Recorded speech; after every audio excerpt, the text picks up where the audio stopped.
देश के भाग्य निर्माता ही जब देश को अंधकार की ओर धकेल देना चाहते हो, तब देश के आम जन को ही रोशनी की मसाल उठाकर आग लगानी होगी। और आज हम आग ही लगाने वाले हैं। जी हाँ, आपने सही सुना, हम आग ही लगाने वाले हैं। उन चूल्हों में जो एक अरसे से ठंडे पड़े हैं, उन दिलों में जहाँ देश प्रेम की आग ठंडी पड़ चुकी है, उस सिस्टम में जो कबाड़ का ढेर बन चुका है। जी हाँ, हम बात कर रहे हैं देश की अब तक की सबसे बड़ी लूट, यानी पूरे 3 लाख करोड़ के लूट की।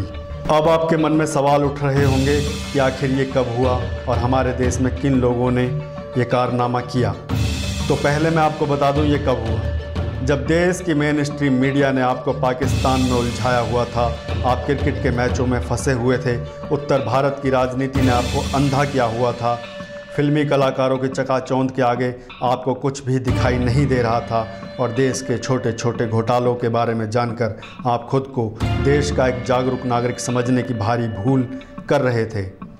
और आज 10 साल बीत जाने के बाद भी आपको यह एहसास नहीं हो पाया कि देश की अमूल्य संपदा का दोहन कैसे रातों रात कर दिया गया और आपको और आपके देश को कंगाल कर दिया, वो भी चंद लोगों ने।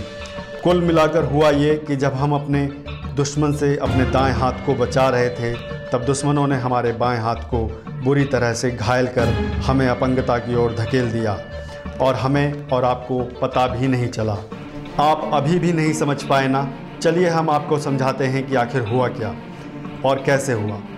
ये घोटाला है हमारे देश के पूर्वोत्तर राज्य उड़ीसा का, जहाँ लोहे और मैंगनीज की बड़ी बड़ी खानें हैं, बल्कि ये कहें कि वहाँ लोहे और मैंगनीज के बड़े बड़े पहाड़ हैं जिन पर बड़ी बड़ी स्टील की कंपनियों की नज़र हमेशा रहती है।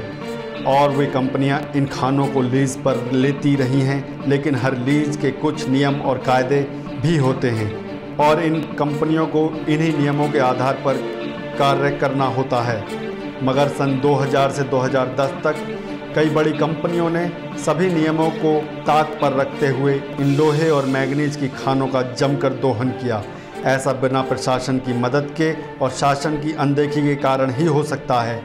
और जब सवाल उठे तब केंद्र सरकार ने MB शाह कमेटी भी बनाई, जिसने बाद में बताया कि 75 लीज धारक कंपनियों ने 22.56 लाख टन लोहा और 3 लाख टन मैंगनीज अयस्क का अवैध उत्पादन किया। हम यहाँ कुछ बड़ी कंपनियों के नाम भी आपको बता रहे हैं जो खुद को देशभक्त कंपनी बताने के लिए प्रचार और प्रसार की तोपों का इस्तेमाल करती रही हैं, जैसे सेल, टाटा स्टील, आदित्य बिरला समूह की SL एंड माइनिंग इंडस्ट्रीज़, नवीन जिंदल की GSPL, उड़ीसा खनन निगम और रूंगटा जैसी कंपनियां भी इसमें शामिल हैं।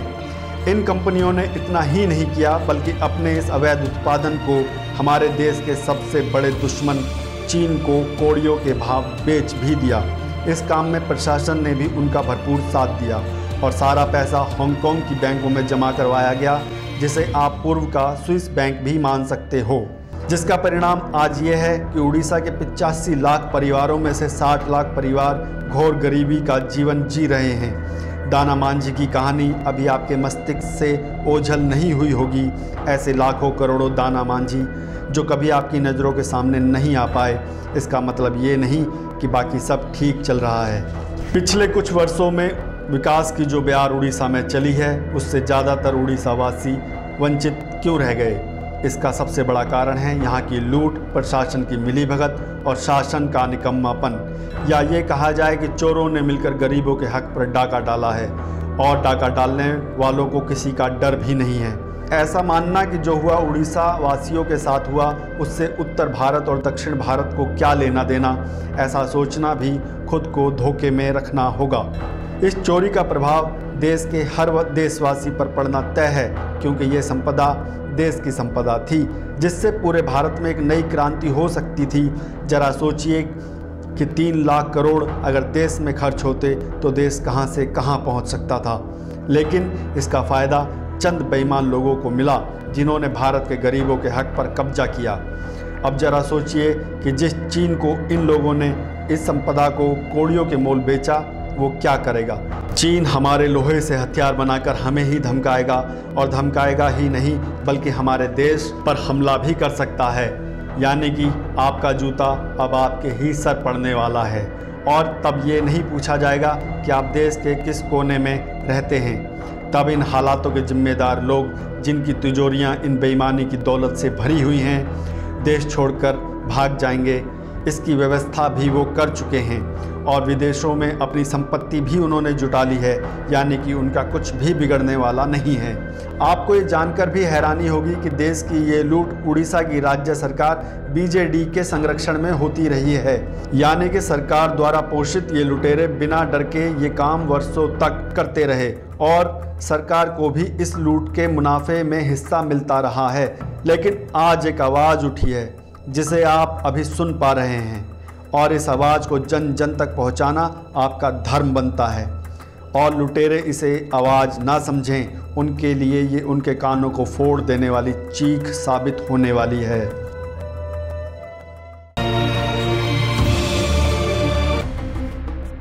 और ये आवाज़ राष्ट्रवादी पार्टी का दंभ भरने वाली हमारी केंद्र की मोदी सरकार भी सुन ले और देश जो इंसाफ मांग रहा है उसे इंसाफ दिलवाए। मोदी जी, देश आपको उम्मीद भरी नज़रों से देख रहा है।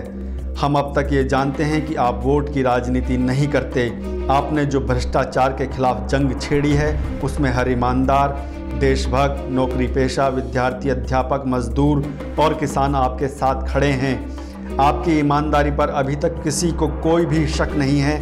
हमें याद है जब आपने कहा था कि आप तो फ़कीर हैं और फ़कीर को क्या लालच क्या डर। तो मोदी जी, देश के गद्दारों के खिलाफ आप ही कदम उठा सकते हैं।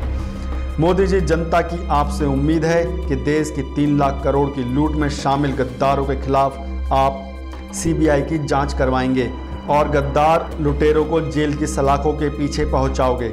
अगर मोदी जी ने भी इन गद्दारों के खिलाफ सीबीआई जांच नहीं बिठाई तो वे भी कान खोलकर सुन लें कि जनता वो मक्खी होती है जो पूरे सुंदर शरीर को छोड़कर चोट वाली जगह पर ही बैठती है। और ये मसला केवल भ्रष्टाचार का ही नहीं है, इसे देशद्रोही घोटाला भी कहा जाना उचित होगा। राष्ट्रवाद का अर्थ हमें नहीं लगता कि आप इसकी परिभाषा से परिचित नहीं होंगे। देश के किसी भी कोने में अगर देश विरोधी गतिविधि हो तो वो राष्ट्रद्रोह कहा जाता है और यहाँ तो राष्ट्रद्रोह के सारे पैमाने छोटे पड़ते दिखाई दे रहे हैं। इसलिए इन कंपनियों पर और इनसे मिली भगत रखने वाले लोग, चाहे वो कोई मंत्री हों या मुख्यमंत्री, उन पर राष्ट्रद्रोह का मुकदमा भी बनता है। लेकिन ये तभी हो पाएगा जब सीबीआई की जांच हो। एक एक गद्दार देश के सामने होगा।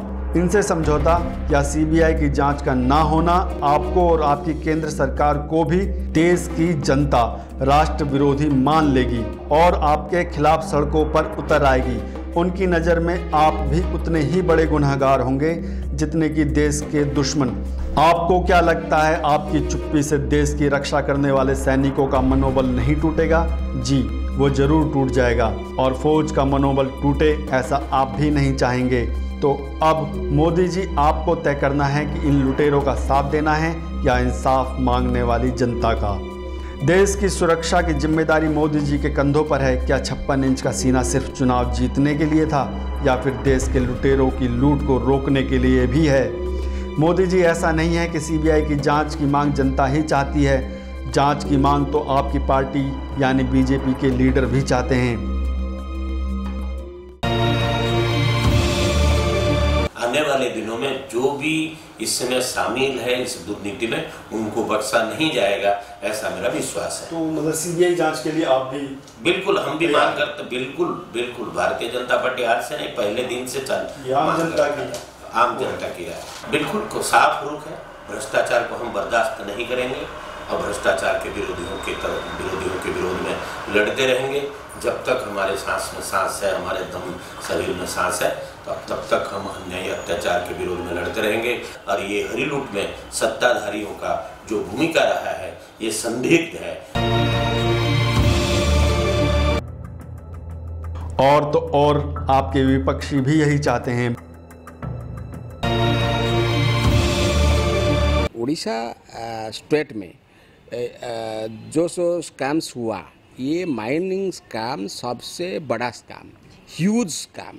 ये गवर्नमेंट जो चल रहा है, ये गवर्नमेंट का कोई एक्सचेकर जो गवर्नमेंट ट्रेजरी, ये रेवेन्यू अभी शॉर्टफॉल में है। लेकिन जो पॉलिटिकल लीडर्स है वो सब रिच है। वो ठीक ठाक चल रहा है।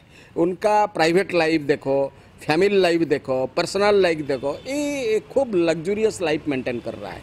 ये सब माइन का पैसा है। तो जो माइन से स्कैम है, ये स्कैम को आप कंसिडर करेंगे तो ये सबसे बड़ा स्कैम है।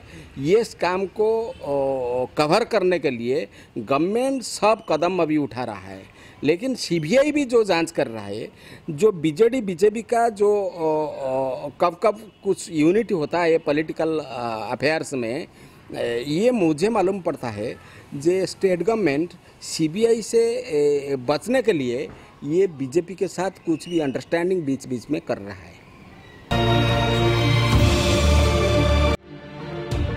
अगर ऐसा है तो फिर क्या मजबूरी है जो सीबीआई की जांच नहीं हो रही? ये एक सवाल है जिसके उत्तर की प्रतीक्षा पूरा देश कर रहा है। हमारा सवाल उन लोगों से भी है जो बात बात पर भारत माता की जय का उद्घोष करते हैं, देशभक्ति की कस्में भी खाते हैं। क्या उन तक हमारी आवाज़ पहुंच रही है? अगर वो सुन रहे हैं तो देश को इंसाफ दिलाने की हमारी आवाज़ से आवाज़ मिलाकर कहें कि इस 3 लाख करोड़ की बेईमानी और घोटाले की जांच सीबीआई से करवाई जाए। आपकी और हमारी इस आवाज़ को तब तक चुप नहीं रहना है जब तक हमें यानी इस देश को इंसाफ ना मिल जाए और गद्दारों को जेल।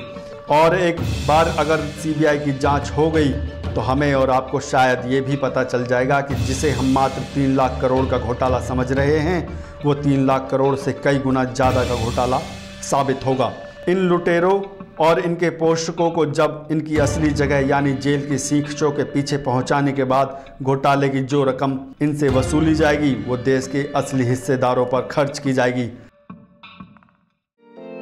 तब देश में एक नई सुबह होगी जिसमें देश का हर बच्चा, बूढ़ा और जवान खुलकर जी सकेगा और गर्व से परिपूर्ण होगा। देश के प्रति उसकी निष्ठा एक नई ऊंचाई को छू रही होगी जिसके आगे देश को लूटने वालों की साजिशें दम तोड़ चुकी होंगी और सभी के दिलों और जुबान पर सिर्फ एक ही आवाज़ होगी, राष्ट्र सर्वप्रथम।